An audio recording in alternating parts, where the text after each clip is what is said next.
Boa noite, gente. Boa noite. Estão felizes? Amém. Glória a Deus. Vamos lá, alguém comigo. Hoje a gente vai continuar a nossa série sobre a carta a Timóteo, que é o famoso tu porém. Amém? Eu vou contextualizar você o que a gente já aprendeu.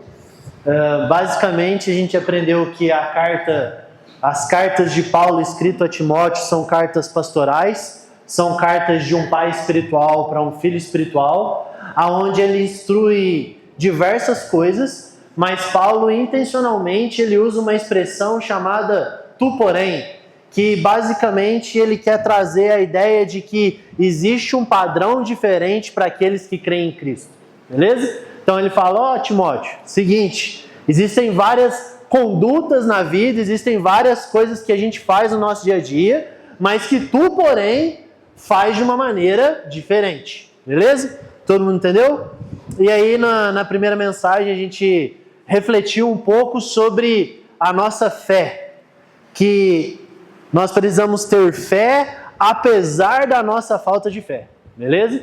Então, Paulo ali encoraja Timóteo a permanecer fiel na fé, mesmo quando ele estava meio mais ou menos, por conta de todo o desafio que ele tinha à frente dele.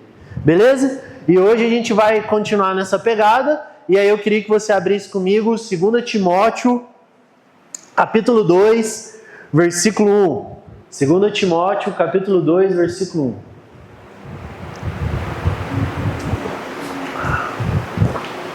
Estão felizes mesmo, pessoal?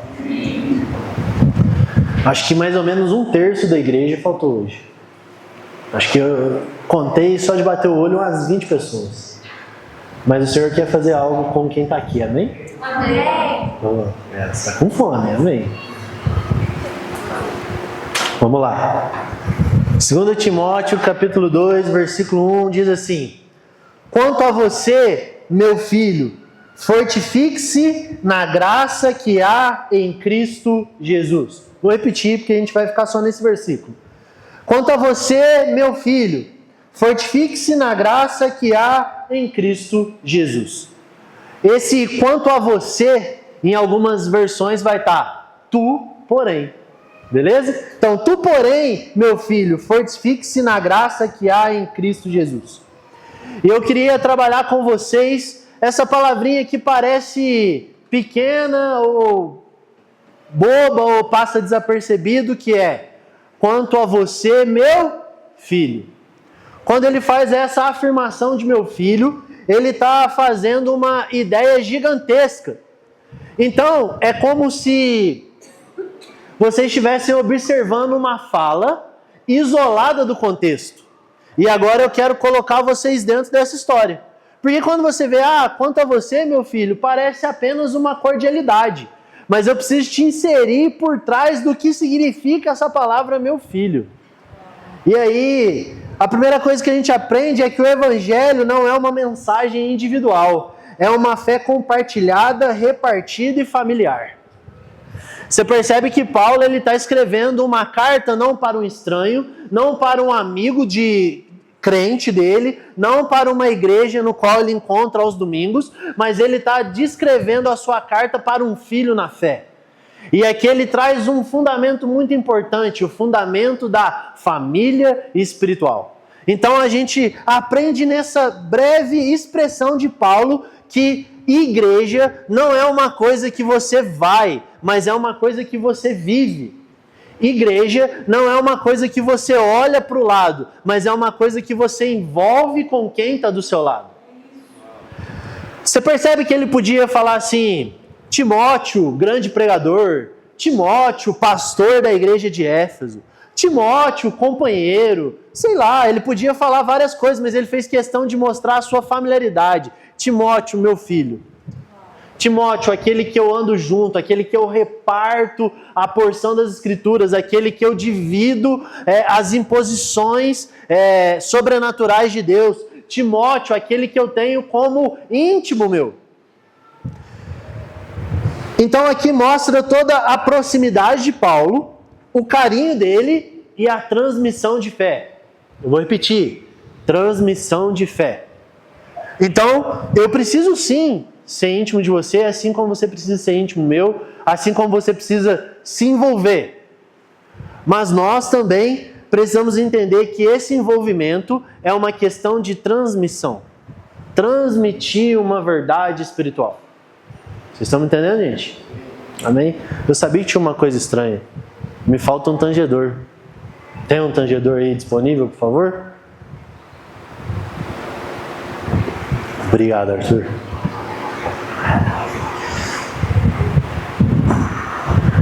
Posso dar um bônus para você do que é um tangedor? Rapidinho que, vamos lá, guarda a mensagem que a gente está, vamos aprender o que é tangedor. Tangedor é um carinha que vai fazer um fundinho bonitinho para a gente? Não. Nós não estamos aqui brincando de ensinar a palavra de Deus. Nós queremos transmitir uma verdade espiritual. E aí, nas escrituras, elas vão dizer que nós precisamos chamar um tangedor para que aquilo que está sendo falado crie uma atmosfera espiritual e penetre no íntimo do seu ser. Um exemplo bem rápido. Quando Saul estava perturbado pelos seus demônios, Davi ia lá e fazia o quê? Ele tangia na presença de Saul e Saul era apaziguado. Beleza? Mas aí vamos continuar. Guarda essa informação na caixinha. Glória a Deus. Então, quando a gente está falando de tu porém, né, quando a gente está falando da carta a Timóteo, nós estamos falando de envolvimento e nós também estamos falando de padrão. Então a gente percebe que há um padrão de envolvimento e uma continuidade desse envolvimento. Por quê? Paulo, outrora, ele esteve junto com Timóteo, mas ele permanece andando com Timóteo. Quem está me entendendo?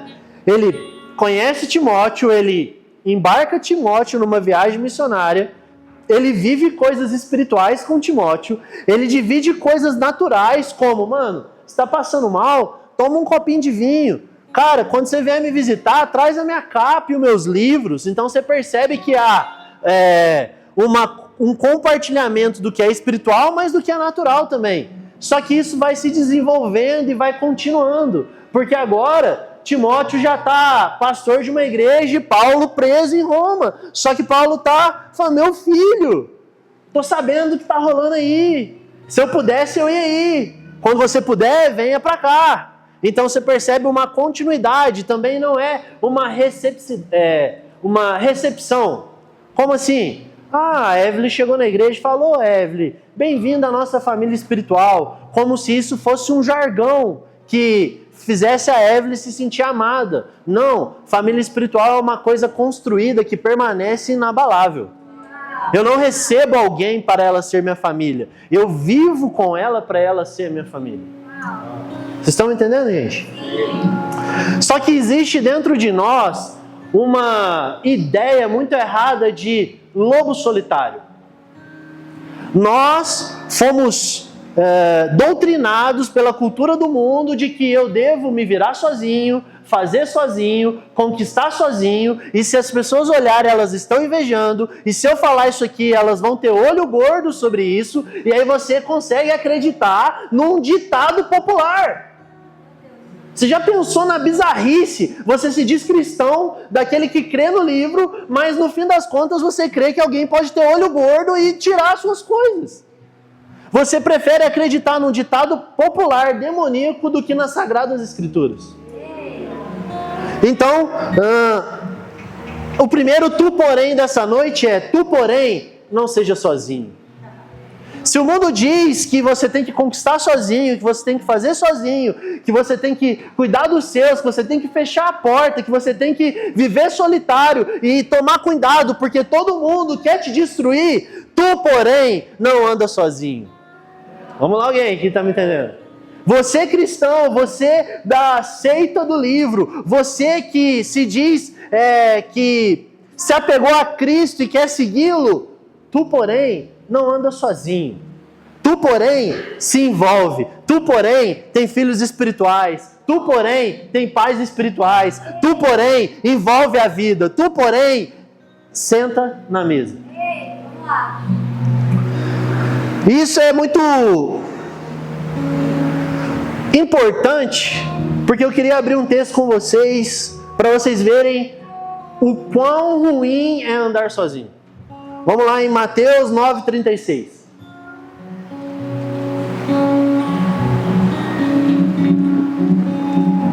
Mateus capítulo 9, versículo 36.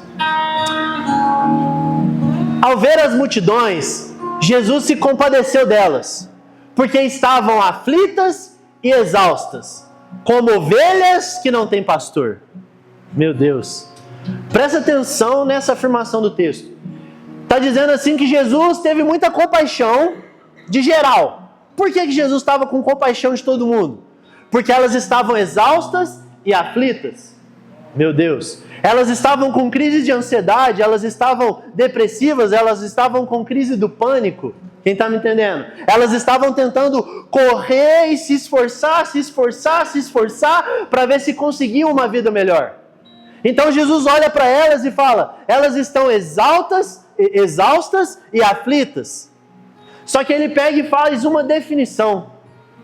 Ele fala assim, é igual a ovelha que não tem pastor. Ah, quem está me entendendo? É igual o crente que anda sozinho. É igual o cristão que se tornou uma ovelha, mas não é pastoreado por ninguém. Então quando você anda sozinho, você fica exausto e aflito. Quando você anda sozinho, Jesus tem compaixão. Por quê? Porque você está esmagado pela ansiedade. Por quê? Porque você não é pastoreado. E pastoreado aqui eu estou falando sobre um convívio com a igreja. Eu estou falando sobre aliançar-se a alguém, sobre poder falar com alguém as suas dores. Poder também ser ombro para alguém. Por quê? Porque isso é o Evangelho. Então tu, porém, não ande sozinho, porque a ovelha que anda sozinho está exausta e aflita. Eu queria... Não, pode deixar comigo. Aí, ó, isso é família espiritual, me constrangendo. Obrigado. Então eu queria que você percebesse aqui que a questão, nesse problema de Mateus 9, não era uma questão de fé. Ele fala assim, são minhas ovelhas, eu estou com compaixão delas. O problema da aflição e da exaustão é a falta de senso de comunidade. É o espírito de lobo solitário. Eu faço, eu conquisto, eu fecho a porta e eu me viro sozinho. Parabéns, assinado, capeta. Porque o Evangelho eu não considero as minhas coisas como preciosas, mas eu considero o interesse dos outros superiores aos meus. Eu vivo a vida um do outro. Paulo está lá sendo bofeteado, sendo chicoteado, preso num calabouço, mas ele está, estou preocupado com meu filho na fé lá em Éfeso.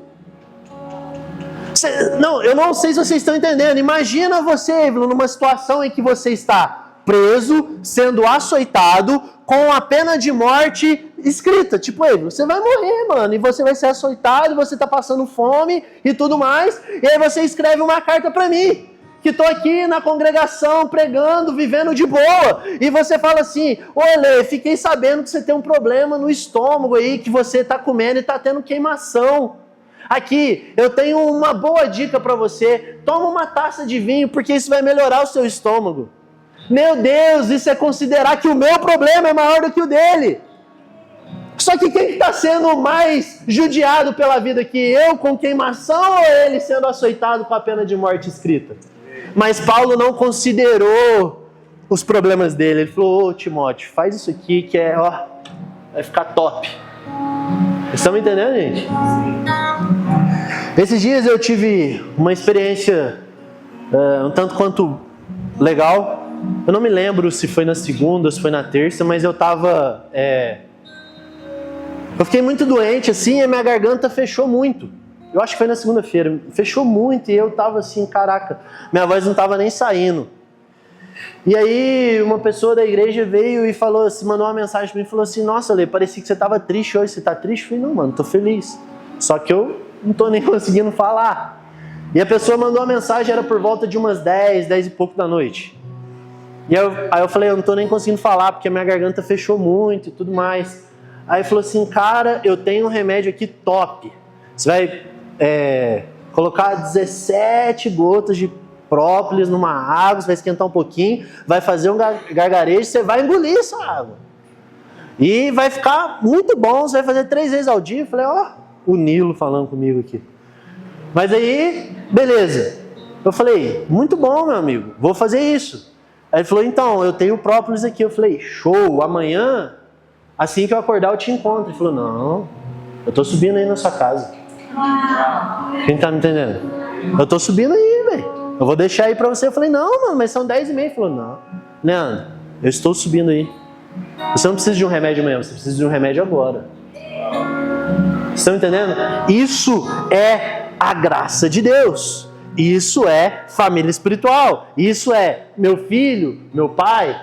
E aí você entende que às vezes a gente criou um ranço dessa palavra. Ah, o Arthur é meu filho espiritual. Ah, o Leandro é meu pai espiritual. Ai, meu Deus, vai dar errado isso. Cara, não é sobre a autoridade, não é sobre a imposição, não é sobre tipo, ah, você é meu filho. Não, não, não. É sobre um vínculo afetivo.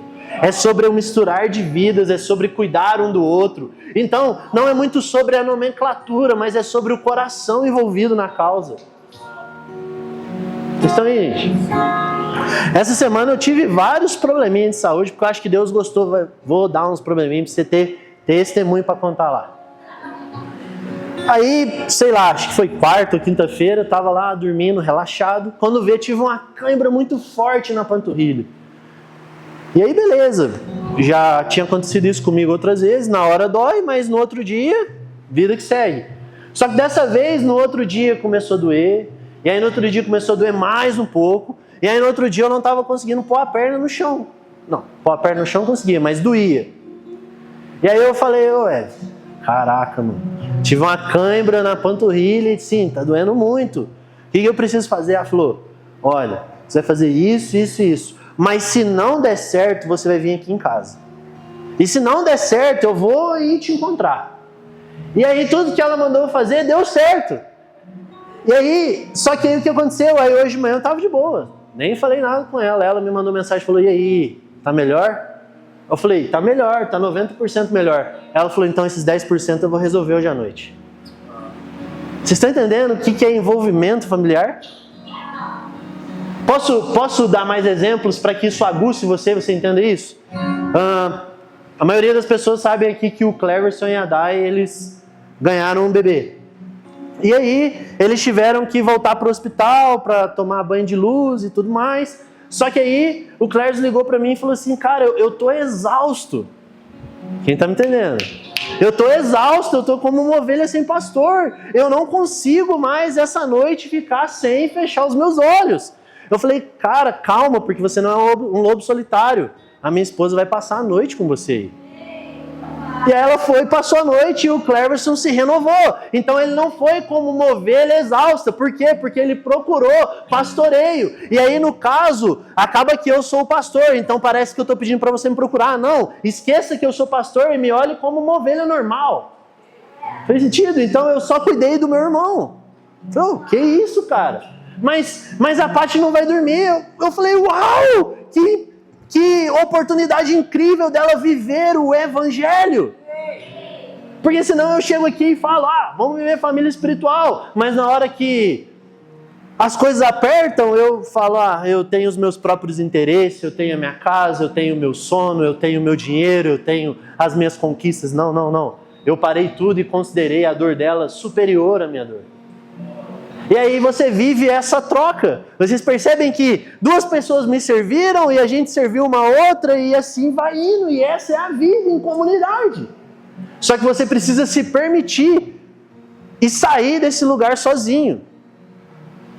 Amém, gente? Precisamos misturar as nossas vidas. Tem que ser mais que uma reunião dominical. Tem que ser. Gente, tem que ser mais do que uma reunião dominical. Talvez isso vai ser estranho, mas tudo bem. O Evangelho, as Escrituras, nunca pediu para a gente fazer o que a gente está fazendo aqui. O Evangelho falou assim, você crê em mim? Então agora você vai ser inserido numa comunidade, não para você ir no domingo, levantar sua mão e dizer que eu sou santo. você vai ser inserido numa comunidade para edificar as pessoas ao seu redor. Você vai ser inserido numa comunidade para ser cuidado por essas pessoas. Você vai ser inserido numa comunidade para misturar as vidas. Então, quando a gente fala assim, ó, Senhor, sou crente, domingo tô lá. O Senhor Jesus está falando assim, você ainda precisa me conhecer.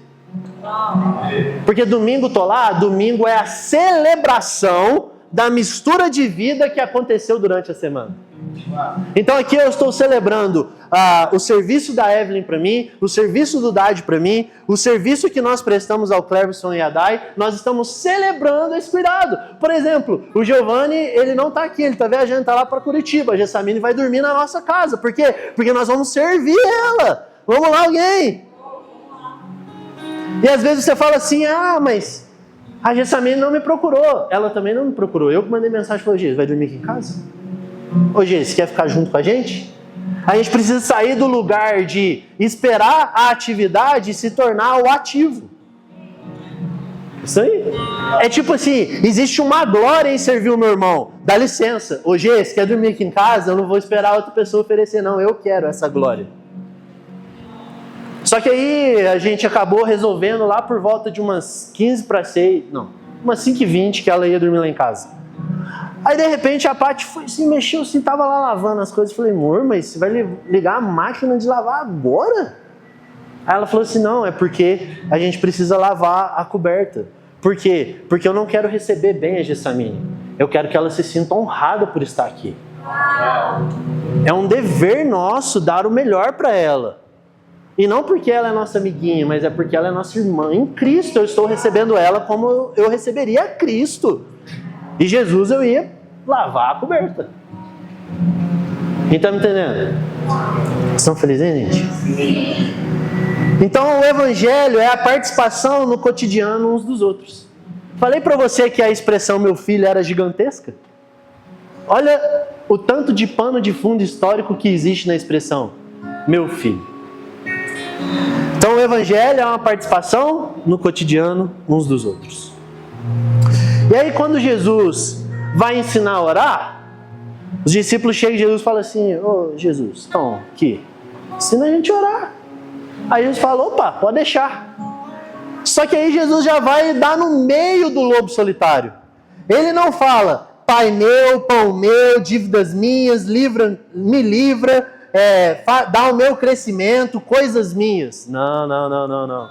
Olha o que Jesus faz. Pai nosso, pão nosso, perdoa os nossos pecados, livra-nos do mal, dá-nos o crescimento. Então ele mostra aqui que somos uma família. Eu não sei se vocês entenderam a profundidade disso. Os caras chegou nele e falou, ensina a gente a orar. E orar não é uma coisa muito particular? Você não entra no seu quarto e ora ao seu pai a sós? Não é particular? Olha que doido. Mas o particular é pelo povo. O particular é pelo todo. O pai não escuta o seu pedido, ele escuta o nosso pedido. O pai não responde o que eu quero, ele responde o que nós queremos. O pai não escuta o meu desejo, mas o nosso desejo. Olha que sério, o pai não perdoa o meu pecado, ele perdoa os nossos pecados. Vamos lá, alguém, então, eu vou para um lugar solitário, estar com Deus para falar com Ele sobre o povo. Estão felizes, gente? E aí a melhor maneira de se preservar o Evangelho é transmitindo. A melhor maneira de preservar o Evangelho é transmitindo. Rapidinho, o que o Asaf falou? O contexto lá de Timóteo era um contexto onde eles queriam diluir o Evangelho, queriam perverter o Evangelho, queriam fazer com que o Evangelho se perdesse. Só que Paulo, ele não usa da sua eloquência para defender o que de fato é o Evangelho. Ele usa da comunidade. Ele fala, meu filho, lembra de tudo que eu transmiti para você, porque é a transmissão, é a familiaridade, é a intimidade que vai preservar o Evangelho. É sobre o que eu passei para você que você vai passar para outros homens. Então, transmitir o Evangelho é a melhor maneira de preservá-lo. Então, às vezes, a gente está vindo no púlpito e criticando X, Y, Z igrejas, enquanto a gente não está transmitindo o Evangelho uns para os outros. A melhor maneira de preservar o Evangelho é transmitindo. Estão aí, gente?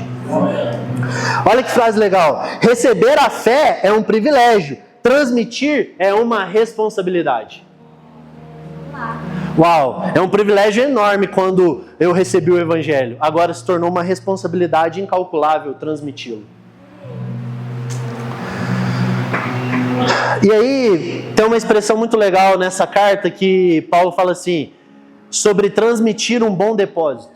Então Paulo vai sempre falar assim, eu fiz um bom depósito na sua vida, Timóteo, eu preciso que você transmita esse bom depósito. Então a gente precisa ter essa consciência de que nós precisamos transmitir o bom depósito. Só que é muito interessante essa expressão bom depósito, porque aqui, quando a gente pensa na palavra transmitir, a primeira coisa que a gente pensa é evangelismo. Concorda? Se eu falar assim, ó, você precisa transmitir o evangelho. Opa, pode deixar. Vou pregar para o perdido. Amém, mano. Isso também é transmitir. Mas aqui, nessa carta pastoral para um pastor que está cuidando de uma comunidade, ele fala assim, não é apenas evangelismo. Evangelizar é o pontapé inicial de transmitir o bom depósito. Então o evangelho é eu falar, ó, você que não crê, existe uma família espiritual para você. Se você crê, eu vou transmitir o bom depósito para você. Então, transmissão de evangelho não é apenas evangelização, mas é consolidação, é pastoreio. Quem está me entendendo? Tanto que Jesus ele faz uma afirmação muito forte em João 17. João 17, ele está orando. O que está acontecendo? Jesus está orando. Beleza? E aí ele faz uma oração que a gente chama ela de oração sacerdotal. E aí lá existem várias pérolas muito valiosas. Mas em um determinado momento ele fala assim, eu oro para que eles sejam um como eu sou um com o Senhor. Por quê? Para que o mundo saiba que eu sou de verdade. Olha aqui, eu vou fazer um teatrinho para ficar bem claro. Jesus está aqui e ele está desesperado para as pessoas conhecerem ele. E aí ele pega e fala assim, Senhor Jesus, levanta evangelismos. Senhor Jesus, mostra-me para o povo quem eu sou. Ele fala, Senhor Jesus, eu oro para que eles sejam um, assim como eu, o Pai e o Espírito é um. Porque se eles forem um, como nós somos um, o mundo vai saber que o que a gente prega é a verdade. Meu Deus, cara. Então, a verdade do Evangelho que convence o mundo e que é o puro suco do Evangelho é sermos um. Jesus, na sua oração sacerdotal, ele clamou que eles sejam um para que o mundo saiba que essa é a verdade. Às vezes a gente está aqui se distorcendo para conseguir fazer uma coisa que é simples. É ser um que resolve. Vamos lá, alguém. Durante o livro, né, vai ter um momento que Paulo vai encorajar Timóteo e vai falar assim, ó, lembra da imposição de mãos que eu tive sobre a sua vida. Então, o que a gente entende com isso aqui? Que em outros tempos, em outro momento, Paulo esteve junto com Timóteo, chamou os líderes da igreja, impôs a mão sobre Timóteo e impartiu sobre ele poder do céu. E transferiu sobre ele a autoridade apostólica. Uau! Só que aí ele está vendo que Timóteo está em crise, ele que está sendo açoitado com a pena de morte escrita. Ele sabe que o filho dele está com crise existencial. E aí ele fala assim, lembra da imposição de mãos, cara. Lembra que o nosso convívio transferiu bênçãos espirituais. Então, sabe o que é um fruto do convívio santo? É você ter uma história de imposição de mãos com alguém. Ah, vocês não estão me entendendo. É quando você fala assim, mano, lembra aquela vez que você orou por mim e eu recebi do Senhor? E isso deu um vínculo para nós. Então também não adianta eu pegar e falar, Felipe, vamos lá em casa tomar café. Isso faz parte da nossa aliança. Mas a nossa aliança é quando o Felipe falar, uau, eu me lembro quando você impôs as mãos sobre mim e nós vimos a glória de Deus junto. É sobre isso que nós temos que lembrar uns aos outros para a gente não ficar exausto e aflito. Vocês estão aí, gente? Então, o fruto que você está vivendo uma comunidade é você ter memórias de imposições de mão, memórias de transferência de bênção. Vocês não têm noção de como que isso é poderoso e forte, cara. No retiro, a gente orou bastante uns pelos outros e em um determinado momento eu orei sobre a Dai. Mano, foi muito bom, foi muito legal. Só que, cara, eu nem lembrava mais dessa oração. Amém? Eu não vou ficar tipo, nossa, deixa eu anotar tudo que eu orei pra todo mundo. E amém. Fui embora pra minha casa. E aí hoje, na hora que eu fui visitá-los lá, a Dai falou assim, Leandro, você lembra a oração que você fez pra mim no retiro? E ela fez um silêncio assim. Eu falei, ai meu Deus. Ela tá esperando eu responder, velho. E eu falei assim, ó. Aí na hora que eu fui pra falar, ela falou, então. Eu falei, glória, então. Ela falou, então, Lê, aconteceu. E nisso ela começou a chorar muito. E isso para ela, na situação que ela estava passando, foi um refrigério. Mas ela só experimentou o refrigério porque ela lembrou da imposição de mãos. Só que só teve imposição de mãos porque ela largou do lobo solitário e foi viver comunidade. E aí, porque ela tinha comunidade, tinha imposição de mãos, no dia da aflição, isso foi como um refrigério. Quem está me entendendo? Estão felizes, hein, gente? E aí, então, a gente chega num ponto da mensagem que agora eu acabei de explicar para vocês o que é uma igreja apostólica. Porque não adianta nada eu me chamar de apostólico. Não adianta nada eu falar de apostolado. Porque uma igreja apostólica é quando ela forma homens confiáveis, leais e íntegros, tanto no caráter quanto na mensagem. E isso se faz por meio de família espiritual. Por que você está falando isso, Leandro? Por que igreja apostólica é isso? Porque o versículo seguinte, depois ele fala, meu filho, fortifique-se na graça do Senhor que é em Cristo Jesus. Ele fala o seguinte, encontrem homens fiéis. E essa palavra fiel é um misto de caráter e espiritualidade. Transmita para eles o bom depósito que eu fiz na sua vida, porque eles vão transmitir para a comunidade. E aí, nós acabamos de colocar o fundamento de uma igreja apostólica. Transmissão de caráter e bênçãos espirituais de geração em geração. Vamos lá. Só que eu só consigo fazer isso se eu sou família espiritual. Se a gente só se encontra no domingo e a gente não consegue expulsar o lobo solitário que é em nós, a gente pode até ter nome de apostólico, mas a gente está muito longe de alcançar o apostolado. Estão aí, gente? Só que aí eu entrei numa crise nessa mensagem, porque eu falei, uai, maravilha, glória a Deus. Só que eu contei os pontos positivos de uma família espiritual, mas é um tanto quanto desafiador viver isso, concorda comigo? Não é tão fácil, não é tão simples, não é assim, uau, vamos lá viver. Você precisa deixar todo o seu egoísmo, sua individualidade, seus interesses, seu medo, o fracasso de lado e permitir-se ser cheio do Espírito Santo para viver.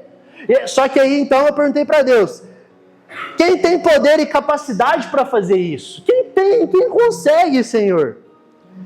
E aí eu continuo no primeiro versículo. Existe uma força na graça que está em Cristo. Eu posso crer em Cristo, mas não estar em Cristo. Meu Deus. Eu posso acreditar que o Felipe é de verdade, mas eu posso não estar com ele. Entenderam a diferença aqui? Ele não falou, há uma graça para quem crê em Cristo, há uma graça para quem fala o nome de Cristo, há uma graça para quem diz sobre Cristo. Não, falou, há uma graça para quem está em Cristo, quem está envolvido em Cristo, quem está na história de Cristo, quem está mudando a vida por Cristo, quem está sendo transformado em Cristo, quem está se submetendo a Cristo. Então, quem está em Cristo, existe uma graça para isso. E olha que legal, você não precisa abrir comigo para a gente ganhar tempo. João 15,5 vai fazer uma afirmação, que ele vai falar assim, que ele é a videira e nós somos os ramos. E aí no final desse versículo ele vai falar assim, e sem mim nada podeis fazer. Vou repetir, sem mim nada podeis fazer. Vamos lá, alguém. Não é sem mim alguma coisa você conquista, sem mim se você fazer força dá certo. Não, ele falou, sem mim nada podeis fazer. Então, se nós não estamos em Cristo, vai ser um fracasso viver família espiritual. Se nós não estamos em Cristo, nós podemos até ter várias rodinhas, mas nunca espirituais. Nós precisamos estar em Cristo. E aí, sabe o que é interessante? Frutificar, florescer, cumprir propósito, consiste em desenvolver o outro. Porque no texto fala assim, eu quero dar muito fruto, Senhor. Aí ele fala, uau! Mas dar fruto é o resultado do relacionamento com o Pai e um com os outros. A palavra dar fruto, ela é relacional. Não tem como eu florescer, eu dar fruto, se eu não estou me relacionando em Cristo e com os meus irmãos. Porque não é sobre eu crescer, é sobre o meu irmão crescer. Vamos lá, gente. A seiva que nos dá vida vem de Cristo. Esse é o poder que nos capacita e vem dele. E agora eu vou para o final da mensagem, mas muito importante. Você percebeu então que eu fiz uma afirmação aqui como um gancho, que eu falei, eu estou em Cristo, eu estou dentro da videira, e há uma ceifa que vem de Deus, que me dá capacidade, beleza? Me dá capacidade, me dá poder para produzir frutos. Show! Só que o texto diz assim, meu filho, fortifique-se na graça em Cristo Jesus. Então, já trabalhei com você, meu filho, já trabalhei com você em Cristo, só que falta o fortifique-se na graça. Só que, para a gente entender esse poder, a gente precisa entender a palavra graça. Vai, todo bom crente de escola dominical. Graça é favor. Só que não é só isso. Então, o primeiro significado da palavra graça é favor imerecido, que é Deus entregou seu Filho para nós quando ainda estávamos mortos em nossos pecados. Uau! Então vamos lá. A Érica estava tipo assim, mano, não creio em Deus, não sou de Deus, não sei se Deus existe. Só que eu queria melhorar até esse exemplo, porque a gente já pensou no ateu. Não, você que está sentadinho me ouvindo e eu. Quando você até era filho de crente, até ia na igreja, mas não se submetia a Cristo, você estava morto em seu pecado. Quem está entendendo? E aí, nós estávamos mortos nos nossos pecados, e Deus enviou o seu Filho para perdoar a gente. Agora eu te pergunto, como que Paulo está falando sobre essa graça aqui? Ele está falando assim, Érica, assim, desenvolve que Deus morreu por você quando você estava morta no seu pecado. Faz sentido, gente? Não faz sentido nenhum. Como que eu vou fortificar, vou desenvolver, vou crescer em que eu estou morto no meu pecado e Deus enviou o Filho para me salvar? Então essa graça, ela precisa ter um outro significado. Vocês concordam comigo? Então a primeira graça é essa. Mas quando você vai estudar sobre a palavra graça, ela tem um segundo significado. E ele é muito importante. O segundo significado da palavra graça é capacitação. É uma força do alto, uma capacidade espiritual, um fortalecimento interior revestido com força do Espírito. Uau, cara! Então Paulo está falando assim para Timóteo, desenvolva a capacidade do Espírito que está dentro de você. Desenvolva o poder espiritual que está dentro de você. Desenvolva o seu homem interior. Desenvolva o poder dunamis de Deus. Desenvolva o Espírito Santo dentro de você. Vamos lá, alguém?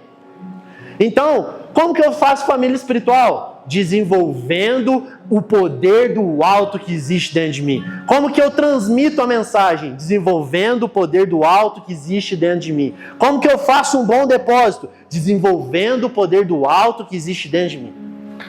Uau! Estão aí, gente? Então, a graça não é somente para a salvação, mas é poder para o serviço. A graça é também uma força interior. Vocês entendem? A graça não é sobre salvação somente. A graça é sobre poder para trabalhar. Trabalhar, sim. Você não nasceu para ser salvo. Você nasceu para cumprir um propósito. Vamos lá, alguém. Você não nasceu para ir na igreja domingo. Você nasceu para edificar os homens, para salvar os homens, para revelar o evangelho aos homens, para impor as mãos sobre os homens, para ser refrigério na hora da angústia, para ser força na hora que o joelho vacilar. Você nasceu para um propósito. É pequeno demais pensar que você está em Cristo porque você foi salvo. Você está em Cristo para. Estão aí, gente? O problema dessa mensagem é que para algumas pessoas aqui, ela é mais do mesmo. Ela é tipo assim, poxa, já ouvi sobre isso. Só que não me importa o quanto você ouviu, o que me importa é o quanto você tem praticado. Não me importa o quanto de entendimento você tem, o quanto do grego você traduziu para falar sobre família espiritual e poder espiritual. Não, mano. Sabedoria é praticar o conhecimento. Então me importa que você viva. Me importa que você se envolva. Me importa que você edifique. Me importa que você abandone a sua crise de solidão e pratique família espiritual. Não há vida cristã vitoriosa sem poder sobrenatural. Ei! Não há vida cristã vitoriosa sem poder sobrenatural. E existe uma graça capacitadora sobre nós essa noite, para que você tenha poder espiritual para romper. Uau! Romper, sim, romper na sua vida. Que vida? A sua vida espiritual. Por que, Leandro, é a minha vida espiritual? Porque nela consiste a vida eterna, meu amigo. Eu poderia aqui falar sobre, cara, Dade, enriqueça, Léo, prospere. Só que isso é pequeno demais quando eu falo, Evelyn, essa é a vida eterna. Érica, desenvolva sobre coisas que são para sempre. Então rompa onde? Na sua história espiritual, porque nela consiste a vida eterna. Mano, igreja não é para eu administrar os seus recursos e fazer multiplicar, não. Igreja é para eu multiplicar a sua essência espiritual, que é a coisa mais importante da sua vida. Estão aí, gente? Leandro, eu posso desenvolver financeiramente? Pode! Só não ponha esse encargo na igreja e em Deus, porque Deus quer te salvar, quer te edificar e quer te dar um propósito superior, mano. A igreja quer cuidar de você para você não ser aflito e exausto. Não misture as coisas. Eu tô mó assembleando. Essa luz aí foi uma furada danada. Dá um calor, não.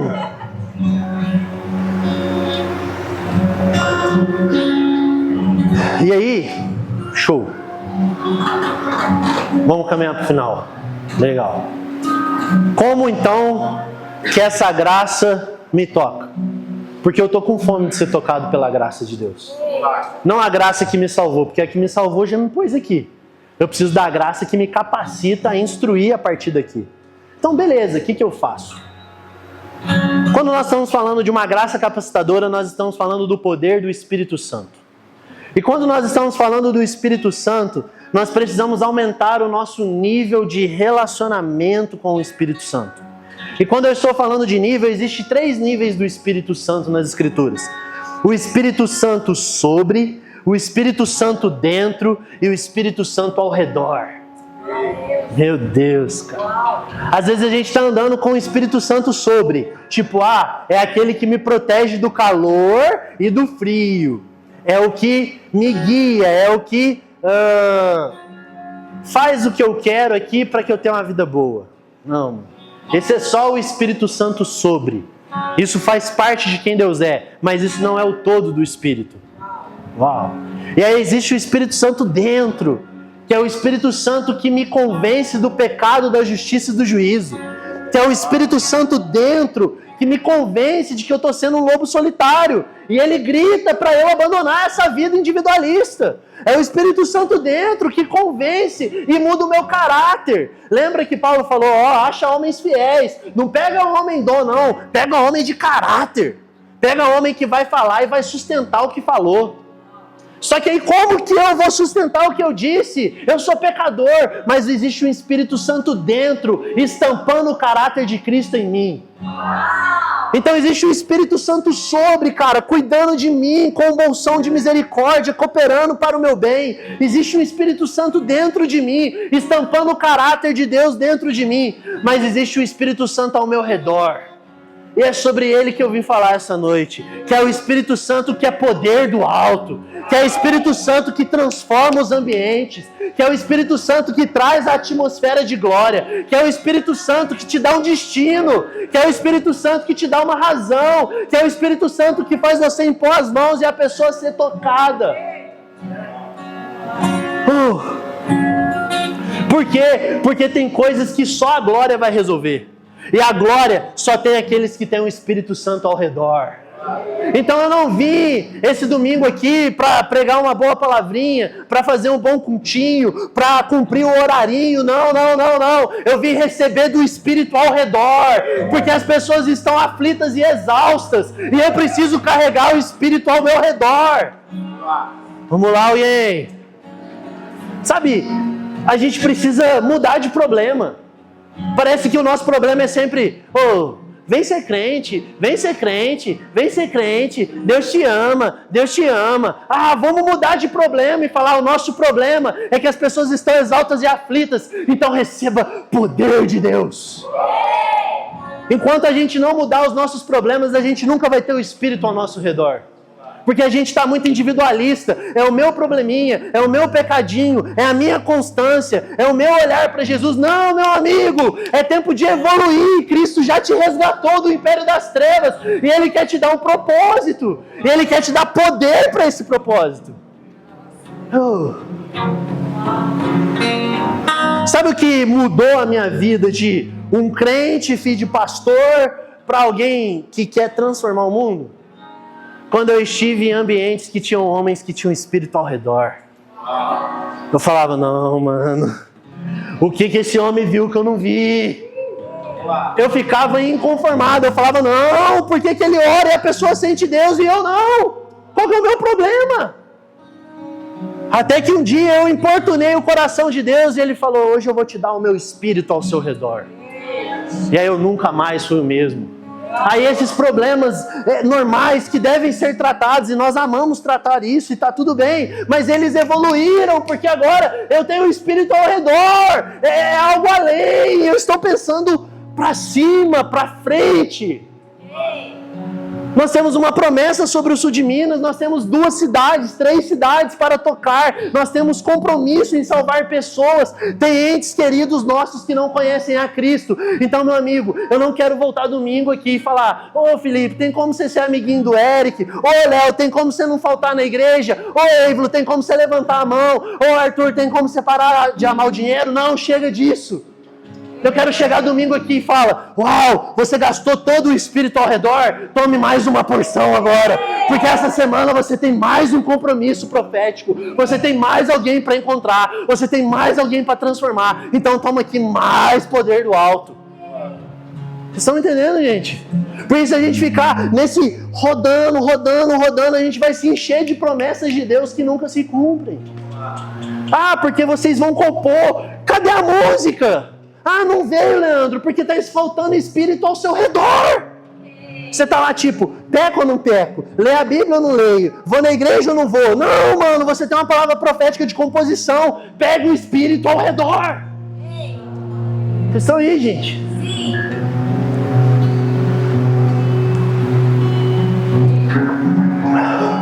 Abre comigo Efésios 5:18.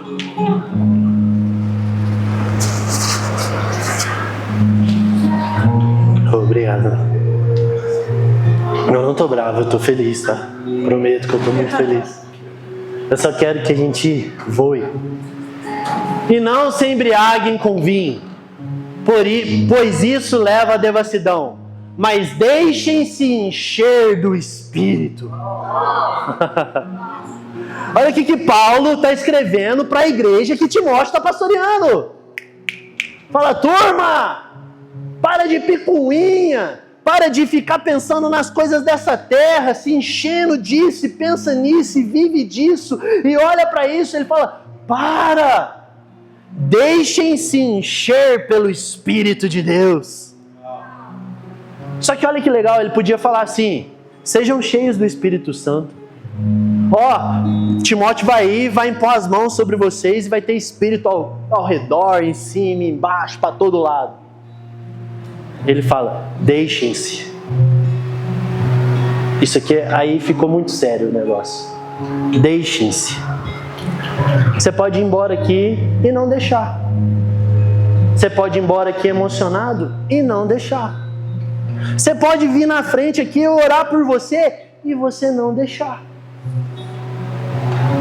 Então qual que é o meu conselho para você? Vem aqui na frente, tenha uma imposição de mãos, tenha fome por isso, mas deixe-se ser cheio do Espírito. E aí eu tenho uma grande pergunta. Se ser cheio do Espírito Santo é tão incrível, é Power Ranger, é poder do alto, por que eu preciso deixar? Porque o Espírito Santo vai mudar tudo. Então você até quer o poder ao redor, mas você não quer permitir a mudança que isso vai gerar. Então ele fala assim, deixem-se.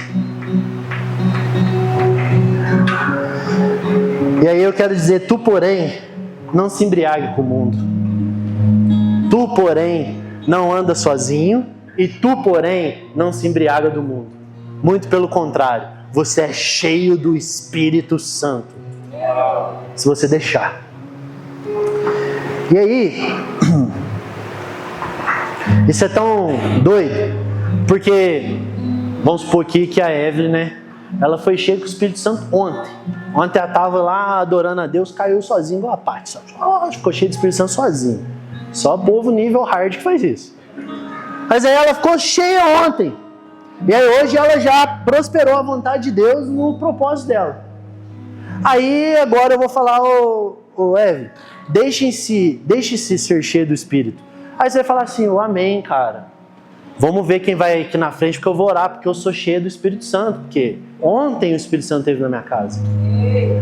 Só que o texto, no original, ele diz assim, se fosse traduzido ao pé da letra, ia estar escrito assim, estejam sempre cheios e estimulados, plenamente abastecidos.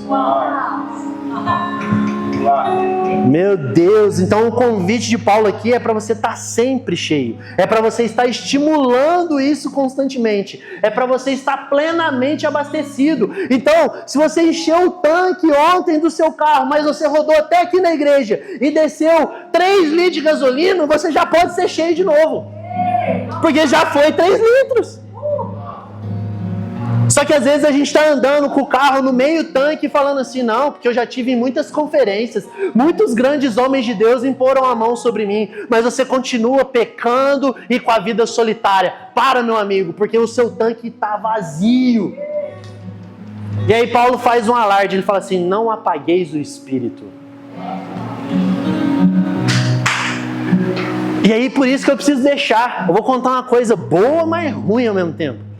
Que é o seguinte, um dia eu decidi e falei, eu deixo o Espírito Santo. Pá!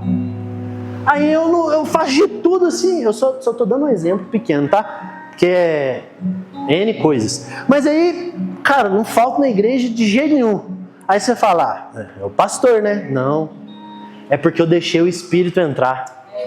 E aí como eu não apaguei ele não me dá descanso. Eu até falo assim, não, hoje tem Fla-Flu. Não, hoje é final. Mas o Espírito está dentro de mim e fala assim, ele não me dá descanso. Porque eu falei, eu deixo. E aí ele mudou tudo.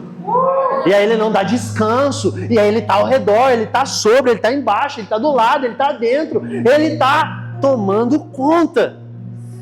Ei, aí eu só consigo me saciar quando eu vejo a glória de novo, refém da glória. E aí parece que eu tô sempre com o carro baixo, por quê? Porque se eu não encher todo dia, eu tô longe, e ele não me dá descanso.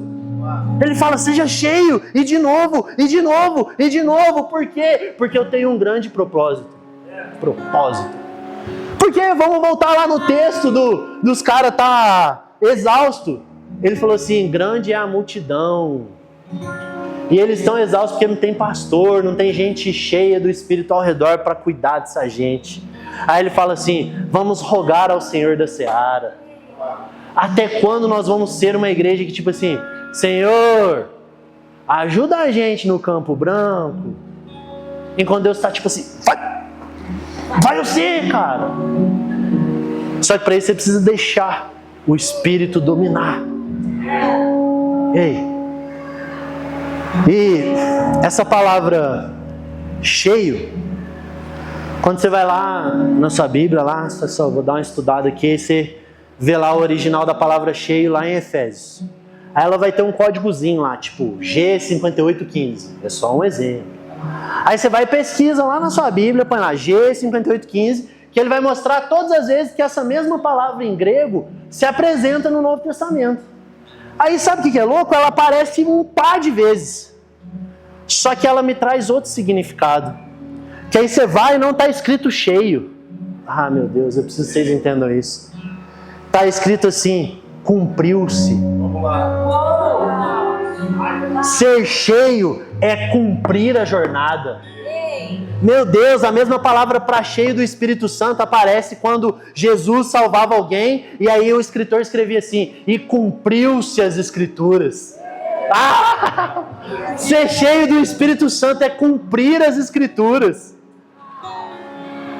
Ter o Espírito ao seu redor é cumprir. Ver a glória é cumprir a profecia. É cumprir o direcionamento. É cumprir o seguir a Cristo. E cumpriu-se. Quem quer cumprir? Eu quero, mano. Quem quer dar fruto? Eu quero. Então seja cheio do Espírito Santo constantemente, plenamente, para sempre, até que Ele venha. Uau! Tem uma música que a gente canta que fala assim: minha vida é para tua glória. Me envolva na tua história. Só quem está cheio do Espírito consegue.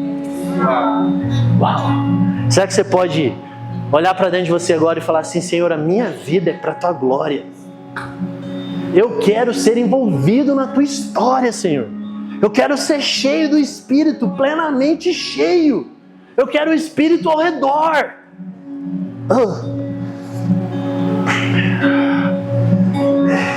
Tu, porém, faz parte do que Deus está fazendo. Quando Paulo escreve assim, tu, porém, ele está falando assim, eu estou escrevendo seu nome para fazer parte do que Deus está fazendo na terra. Tu, porém, não vai negociar com outras coisas, porque tu, porém, foi alistado. Tu, porém, está cheio do Espírito. Tu, porém, tem imposição de mãos. Tu, porém, vai viver para a glória de Deus. Uau! Então a gente precisa de um desejo sincero, um anseio de ir. Sabe por quê? Mano, eu sei que vai soar engraçado, mas é que essa frase é muito séria. Você dá uma risadinha, mas fica sério. E às vezes você nem vai rir, né? Eu sou bobo e ri. Mas é que às vezes a gente se posiciona e fala assim: eis-me aqui, envia aquele ali.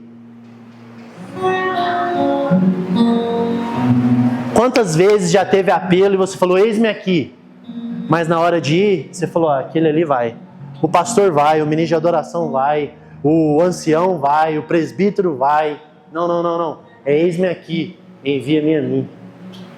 É eu quero ir. Eu quero ir. Você precisa ter fome por uma semente de grandeza. Gente, Deus está falando muito forte com a nossa comunidade. Deus quer que você tenha fome de uma semente de grandeza.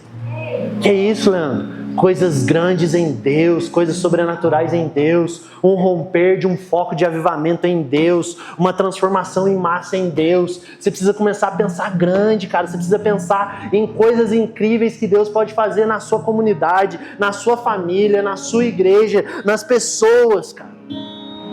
Você precisa ter fome de uma semente de grandeza. Só que não se embriaguem com esse mundo, pelo amor de Deus, porque ele vai sufocar a semente de grandeza. Ai. Se vocês puderem entrar em espírito de oração, que eu vou compartilhar a última coisa, mas eu já vou compartilhar orando. Igual eu ensinei rapidinho que é tanger, rapidinho que é espírito de oração. Espírito de oração não é orar baixinho, não. Senhor Jesus, se fosse para orar baixinho, eu falo assim, gente, ora baixinho agora. Eu falei assim, entre em espírito de oração. O que é entrar em espírito de oração? É começar a ter fome daquilo que foi trazido para vocês. É ter fome de coisas espirituais. É você começar a entrar em espírito e começar a refletir aquilo que o Senhor disse para você. É você começar a desenvolver e falar: Espírito Santo, é isso que eu quero sobre mim. Eu me deixo, vem ao meu redor. Isso é espírito de oração. E aí, eu preciso contar uma história rapidinha, que tudo isso aqui começou, a CMD começou. Foi aproximadamente em 2016, beleza? Em 2016, 2015, 2016, as coisas começaram a acontecer e Deus começou a nos tocar poderosamente. E tipo assim, a gente achava que, mano, uau, que legal, Deus está vindo aqui, isso está sendo incrível. Se puder apagar a luz já, por favor. E isso está sendo incrível, tá? Nossa, Deus está fazendo algo. Só que aí, quando Deus começou a fazer algumas coisas específicas com a gente, como colocar uma sala de oração dentro da escola, com reuniões que não tinham hora para acabar, porque o Espírito Santo sempre vinha, e aí na hora que nós estávamos tipo, amém, o Espírito Santo vinha de novo, e aí pessoas recebiam dons, e era uma coisa muito louca que a gente estava vivendo. Existiam outras comunidades no Brasil passando pela mesma coisa, fazendo sala de oração nas escolas e culto na rua, quem lembra? E eles estavam tendo reuniões ininterruptas também. E aí, amém, mano, amém, glória a Deus. E isso durou de 2015 a mais ou menos 2018, 2019. E aí depois de 2019, Deus veio com uma palavra sobre nós e falou assim: cara, agora é tempo de maturidade, agora é tempo de caráter, agora é tempo de consolidar tudo aquilo que eu estou fazendo. Amém? Só que aí beleza, meu Deus, desde uma semana antes do retiro que a gente fez, eu comecei a ter as mesmas impressões espirituais do que em 2015 e 2016. Eu comecei a sentir a mesma atmosfera e eu comecei a falar: caraca, parece que Deus quer fazer de novo o novo. E eu comecei a ficar ansioso e eu comecei a falar: uau, parece que vai acontecer. E eu comecei a sentir o barulho de água de novo, o cheiro de fruta, e aí eu comecei a falar: Deus, eu tô ficando maluco, eu tô ficando maluco, eu tô ficando maluco. Ai. Só que aí, vocês podem ir lá e podem ver esse sermão. No ano, acho que há cerca de 15 dias atrás, teve uma escola de evangelismo. E eles chamaram algumas pessoas para pregar, e uma delas foi o João Paulo, do Céu na Terra, lá de Brasília. E aí ele começou a pregar e ele falou assim: gente, vocês sabiam que em 2016 a 2018 o Céu na Terra em Brasília começou? E foi em 2016 a 2018 que o Luan também nasceu. Vamos lá, alguém. E foi em 2016 a 2018 que houve culto na rua, lá em São Caetano, pelo pastor Vitor Azevedo. E houve culto na rua, aqui na Roosevelt, por meio do Alessandro Vilas Boas. E foi nesse mesmo ano que teve o Céu na Terra lá em Brasília e tudo começou. E ele falou, e eu estava no meu avião, e eu vi uma chuva, e Deus falou muito forte comigo, e a gente sabe o que a gente viveu. E aí eu tipo, nossa, a gente está inserido nessa história. E aí beleza, eu achei que ele estava só testemunhando, quando veio de repente ele falou, só que de 20 dias para cá Deus tem falado para mim que vai fazer de novo. E eu tenho sentido a mesma coisa, e aí ele começou a descrever que as mesmas experiências começaram a voltar. E eu falei, não, Deus quer fazer com a gente também, né? Deus quer fazer com a gente também. E aí eu fui e mudei, falei, não, vou ouvir outra coisa aqui agora, porque o Espírito Santo está me provocando. E aí eu pus outra pregação, em um outro dia, em um outro lugar, e o cantarino falou assim, eu estou sentindo o mesmo Espírito que estava sobre nós e ao redor de nós em 2016. Eu sinto que Deus está prestes a fazer de novo. Então eu me comprometi com o Senhor e eu falei, nós também vamos nos alistar. Nós também vamos fazer parte dessa história. Nós não vamos ficar para trás. Não. O Senhor também vai fazer de novo no meio de nós.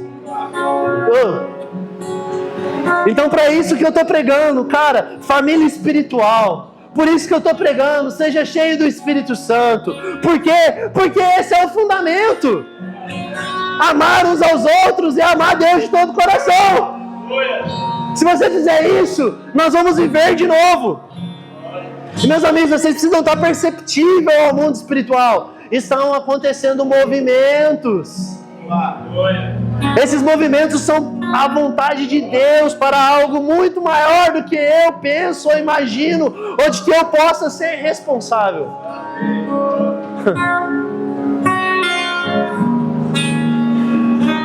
Eu preciso dar um spoiler para vocês, né? Porque tem uma turma nossa que foi lá para Cornerstone.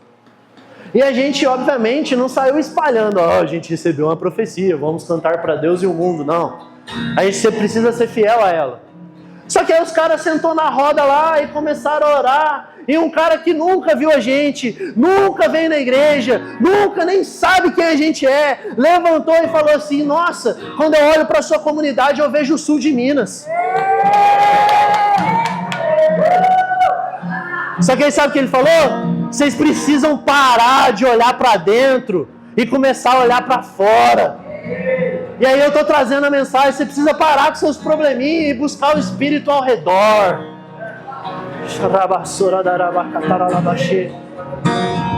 Então, se você está com fome de Deus, se você realmente está falando assim: Espírito Santo, me enche de novo. Espírito Santo, me tira de ser um lobo solitário. Espírito Santo, eu não quero me embriagar com o mundo. Espírito Santo, eu não quero apagar. Espírito Santo, eu não quero você sobre, eu não quero você dentro, mas eu quero você ao redor. Eu quero orar com você essa noite.